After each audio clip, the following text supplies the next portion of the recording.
Investigation continues as authorities identify the man who died after a medical emergency in the Renville County Jail. The Minnesota Department of Public Safety says 53-year-old Percy Strother of Roseville suffered a medical emergency on January 1st and later died.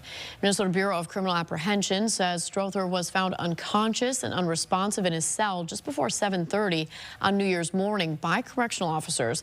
Strother was then taken to a local hospital where he was pronounced dead shortly after arriving. BCA's preliminary investigation did not find any obvious signs of trauma, the cause of death pending.